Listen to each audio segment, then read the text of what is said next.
ಹಾಗಿದ್ಮೇಲೆ ನಾವೆಷ್ಟು ಹುಷಾರಾಗಿ ಹೆಜ್ಜೆ ಇಡ್ಬೇಕು ಅಂದ್ರೆ ನಾವ್ ಹೆಜ್ಜೆ ಇಡ್ತಿರೋದು ಅವಳಿಗೆ ಗೊತ್ತಾಗ್ಲೇಬಾರ್ದು. ಅವಳಷ್ಟು ಮೋಸಗಾತಿ ಅಂತ ಗೊತ್ತಾದ್ಮೇಲೆ ನಾವು ನೇರವಾಗಿ ಯುದ್ಧಕ್ಕಿಳಿಯಕ್ಕಾಗಲ್ಲ ಚಿನ್ನು. ಅವಳನ್ನ ಹೇಗಾದ್ರೂ ಮಾಡಿ ರೆಡ್ ಹ್ಯಾಂಡ್ ಆಗಿ ಹಿಡಿಬೇಕು ಚಿನ್ನು. ಅವಳ ಉದ್ದೇಶ ಏನು, ಯಾಕಿಷ್ಟೆಲ್ಲ ಮಾಡ್ತಿದ್ದಾಳೆ ಅಂತ ತಿಳ್ಕೋಬೇಕು. ಅದಕ್ಕೆ ಚಿನ್ನು, ಸಾಕ್ಷಿ ಆಧಾರಗಳನ್ನ ನಾವು ಬೇಗ ಕಲೆಕ್ಟ್ ಮಾಡ್ಬೇಕು. ಪ್ರಪಂಚದ ಮುಂದೆ ಇಡೋದಕ್ಕೆ ನಮ್ಮ ಹತ್ರ ಯಾವ ಸಾಕ್ಷಿ ಆಧಾರಗಳು ಇಲ್ವಲ್ಲ. ನೋಡು, ಮತ್ತೆ ಹೀಗೆ ಹೇಳ್ತಿದ್ದೀನಲ್ಲ ಅಂತ ತಪ್ಪು ತಿಳ್ಕೊಬೇಡ. ಇವಾಗ ರಮೇಶ್ ಹೇಳಿದಾನಲ್ಲ, ಅದನ್ನ ಇಟ್ಕೊಂಡು ನಾವೇನಾದ್ರೂ ಪ್ರಯತ್ನ ಪಡ್ಬೋದಾ ಅಂತ. ನಾನ್ ನಿಂಗೆ ಎಷ್ಟು ಸಲ ಹೇಳೋದು, ನೀನ್ ಹೇಳ್ತಾ ಇರೋದೆಲ್ಲ ಬರೀ ಇದು ಕತೆ ತರ ಇದೆ. ಒಂದ್ ಸಿನಿಮಾ ಮಾಡ್ಬೋದಷ್ಟೇ. ಜನ ಯಾರು ನಂಬಲ್ಲ ಚಿನ್ನು. ಒಂದ್ ವೇಳೆ ಕೋರ್ಟ್ಗೆ ಹೋದ್ರು ಸಾಕ್ಷ್ಯ ಆಧಾರಗಳನ್ನ ಕೇಳ್ತಾರೆ. ಅದು ಬೇಸಿಕ್ ಅಲ್ವಾ ಚಿನ್ನು? ಅವಾಗ ಏನ್ ಹೇಳ್ತೀಯ ನೀನು?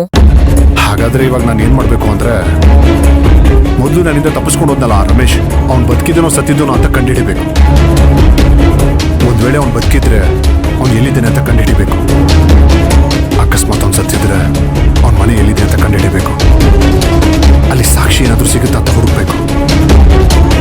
ಅದೊಂದೇ ಶಾಂತಿ ನಮಗಿರೋ ದಾರಿ. ಹಾ ಚಿನ್ನು, ನೀನ್ ಹೇಳಿದ್ಮೇಲೆ ನನಗ್ ನೆನ್ಪಾಯ್ತು. ನನಗೆ ಆ ರೋಷನ್ ಮನೆ ಗೊತ್ತು. ಹೇಗಾದ್ರೂ ಅವನ್ ಮನೆ ಹತ್ರ ಹೋಗಿ ರಮೇಶ್ಗೂ ಮಂತ್ರಂಗೂ ಏನ್ ಸಂಬಂಧ, ಒಂದ್ ವೇಳೆ ರಮೇಶ್ ಬದುಕಿದ್ರೆ ಆ ಮನೆಗ್ ಬರ್ತಾ ಇದ್ದಾನ ಹೋಗ್ತಾ ಇದ್ದಾನ ಅಂತ ತಿಳ್ಕೊಬಹುದು. ಹೌದಾ?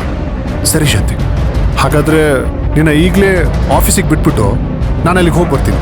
ಏಯ್, ನಾನ್ ಅದಕ್ಕೆ ಕಣೋ ನಿನ್ಗೇನು ಹೇಳಲ್ಲ. ನಾನ್ ಈಗ್ಲೇ ಹೋಗು ಅಂತ ಹೇಳದ್ನಾ? ಆರಾಮಾಗಿ ನಿಧಾನ ತಿಳ್ಕೊ ಅಂತ ಹೇಳ್ದೆ. ಈಗ ನಾವೊಂದ್ ಮನೆನ ಪತ್ತೆ ಹಚ್ಚಿದ್ರು ಅಲ್ಲಿ ಜನಗಳು ಓಡಾಟ ಇರುತ್ತೆ ತಾನೆ. ಸ್ವಲ್ಪ ಹುಷಾರಾಗಿ ಹೋಗ್ಬೇಕು ಚಿನ್ನು. ಎಷ್ಟೇ ಆದ್ರೂ ನೀನ್ ಶಾಂತಿನೇ ಅಲ್ವಾ, ಶಾಂತವಾಗಿ ಯೋಚನೆ ಮಾಡ್ತೀಯ. ಅದಕ್ಕೆ ನಾನ್ ಹೇಳ್ತಿರೋದು, ಒಂದು 4-5 ಡೇಸ್ ಸುಮ್ನೆ ಇದ್ಬಿಡು. ಆಮೇಲೆ ಆರಾಮಾಗಿ ನಿಧಾನವಾಗಿ ಎಚ್ಚರಿಕೆಯಿಂದ ರಮೇಶ್ ಬಗ್ಗೆ ವಿಚಾರಣೆ ಶುರು ಮಾಡೋಣ. ಓಕೆ? ಆ ರೂಟಲ್ಲಿ ಹೋದ್ರೆ ಮಾತ್ರ ರಮೇಶ್ ಬಗ್ಗೆ ನಮಗೆ ವಿಚಾರಗಳು ಗೊತ್ತಾಗೋದು. ಒಂದ್ ವೇಳೆ ರಮೇಶ್ ಮನೆ ಸಿಕ್ತು ಅಂತ ಇಟ್ಕೊ, ಅವನ್ ಹೆಂಡತಿ ಸರಳ ಇದ್ದಾಳಲ್ಲ, ಅವಳು ಸ್ವಲ್ಪ ದುಡ್ಡಿನ ಮೇಲೆ ಹುಚ್ಚು ಜಾಸ್ತಿ.